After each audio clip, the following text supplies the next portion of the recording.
بتعمل ايه؟ بتعمل ايه؟ انت بتعمل ايه؟ كلبة يا جماعة ولدت في الفندق، وفي كلب ميت اهوت زي ما انتم شايفين. فانا بحاول اشيل التانيين احطهم في مكان حلو برضو لله. هي موتت ديت ازاي؟ هتلاقيها نامت فوق. شايفين الكلب يا جماعة؟ ده كمان لسه صغير خالص. سبحان الله وبحمده، سبحان الله العظيم. هاتها كده. اتفضل. ده جميل. سبحان الله وحمده، سبحان الله العظيم. خلاص. ده بقى اجمل ما فيهم. الصلاة على النبي عامل ازاي يا جماعة؟ شايفين يا جماعة؟ شايفين كلنا طبعا ده جميل. الحاجات الصغيرة الحلوة خلاص. لسه طالعين من بطن امهم زي ما انتم شايفين يا جماعة. طالعين يا والله انا جماعة. قمت لقيتهم في الفرن كده يا جماعة، فانا قلت اما انقلهم في مكان نظيف عشان امبارح. اللي ماتت دي حرام علينا. لا اله الا الله. امهم هجة منهم طبعا، انا هجيب لهم امهم واربطها لهم عشان دي كلاب بلدي يا جماعة مش ويل. دي كلاب ولا بلدي، وعادل ابني شكله بيحب الكلاب وهيودينا في داهية عشان الكلاب ده اهي.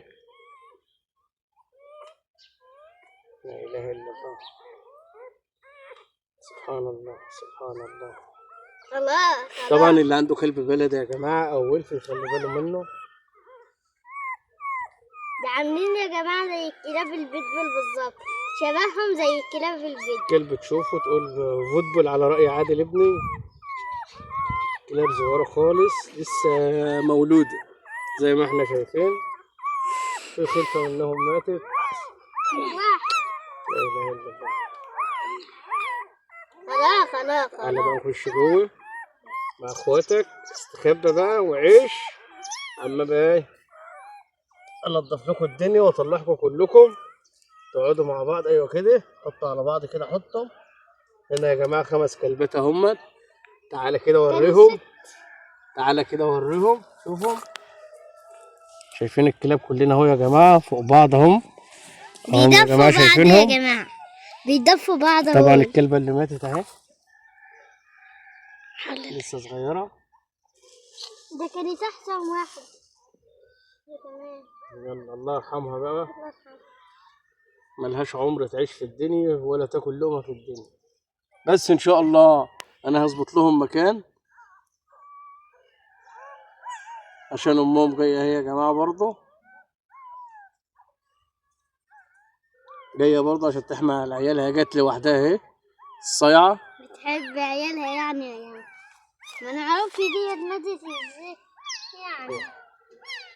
لقيتها بقى نخليها بره دلوقتي لغاية ما ننضف لهم المكان لغايه ما ننضف المكان. ونعيش. تعالي خش لعيالك يلا. تعال. الله يهديك.